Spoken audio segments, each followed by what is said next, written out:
అతను ఒక సామాన్యుడే, ఒక ఆడపిల్ల తండ్రి. తన 12 ఏళ్ల కూతురుకు జరిగిన సంఘటన తెలిసి అతను హంతకుడిగా మారాడు. పొట్టకూటి కోసం తన కుటుంబ అవసరాల నిమిత్తం కువైట్ వెళ్ళిన ఆ తండ్రి హంతకుడిగా ఎందుకు మారాల్సి వచ్చింది?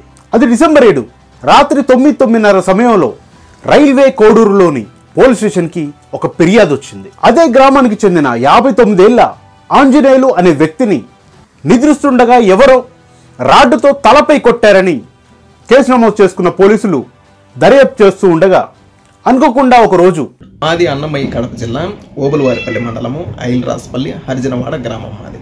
ఓకే, నా కూతురు పుట్టింటాంచి 11 సంవత్సరాల నుంచి మా అత్తమామే చూసుకుంటా ఉన్నారు. ఓకే, వాళ్ళ ప్రజెంట్ అయితే ఆర్థిక పరిస్థితి బాగలేక మా అత్త కోయేట్కి వస్తా మా కూతుర్ని వాళ్ళ చిన్న కూతురు దగ్గర, అంటే మా మరదల దగ్గర మా కూతురు బాధ్యత మా మరదలకైతే అప్పచెప్పేసి కువైట్కి అయితే వచ్చింది.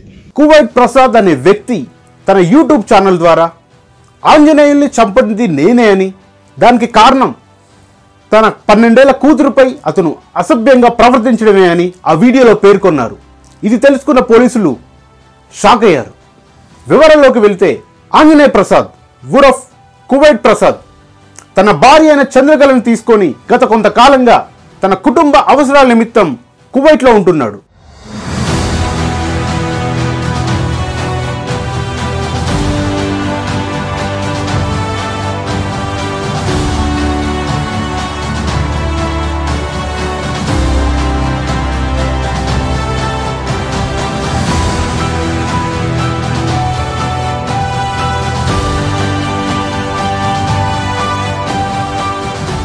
తన పాప బాధ్యతలను వెళ్తూ తన అత్తగారైన రత్నమ్మకు అప్పచెప్పి వెళ్లడంతో కొన్ని సంవత్సరాలుగా ఆ పాప తన అత్తగారైన రత్నమ్మ దగ్గరనే జీవనం కొనసాగిస్తూ ఉంటుంది.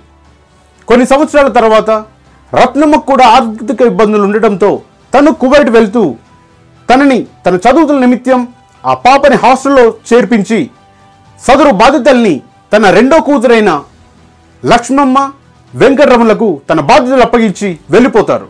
అలా ఆ పాప తన చిన్నమ్మైన లక్ష్మమ్మ దగ్గరే జీవనం సాగిస్తూ ఉండేది.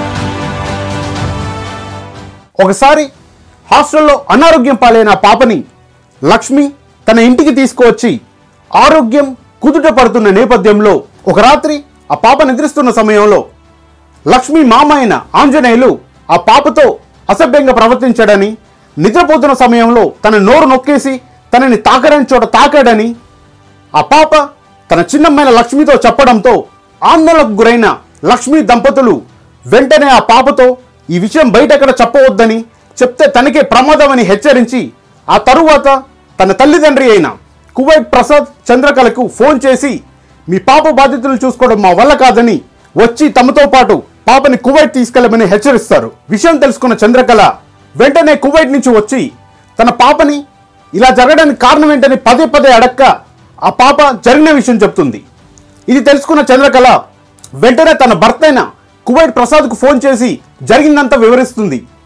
కడుపు రగిలిపోయిన కువైట్ ప్రసాద్ ఏమాత్రం తొందరపడొద్దని, ఈ విషయాలను మొదటగా దగ్గరపట్లో ఉన్న పోలీసులకు ఫిర్యాదు చేయమని చెప్పగా తన భర్త సూచనల మేరకు చంద్రకళ దగ్గరలో ఉన్న పోలీస్ స్టేషన్లో ఫిర్యాదు చేయడంతో అక్కడి పోలీసులు ఆంజనేయుల్ని మరియు లక్ష్మి దంపతుల్ని పోలీస్ స్టేషన్కి పిలిచి వార్నింగ్ ఇచ్చి పంపిస్తారు.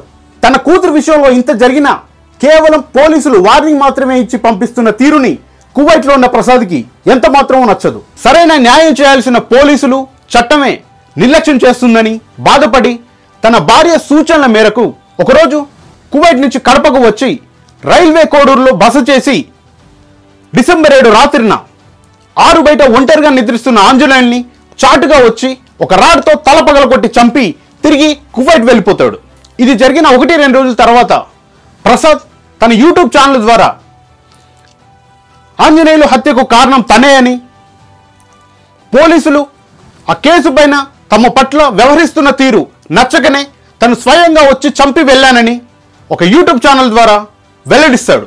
ఇది తెలుసుకున్న పోలీసులు అతనిపై హత్య కేసు నమోదు చేసి దర్యాప్తు కొనసాగిస్తుండగా ఇంతలో లాయర్ సహాయంతో కోర్టులో లొంగిపోవడానికి వచ్చిన ప్రసాద్ చంద్రకళ దంపతుల్ని పోలీసులు అరెస్టు చేసి రిమాండ్కి పంపించి విచారణ జరిపిస్తున్నారు. ఇదిలా ఉంటే నిందితుడిని ఇంకా మీడియాకు ప్రవేశపెట్టాల్సి ఉంది. నిజంగా ఇది కూతురు మీద ప్రేమతో చేసిన హత్యేనా లేదా మరో కోణం ఏమైనా ఉందా అని అనుమానాలు రేకెత్తిస్తున్నాయి.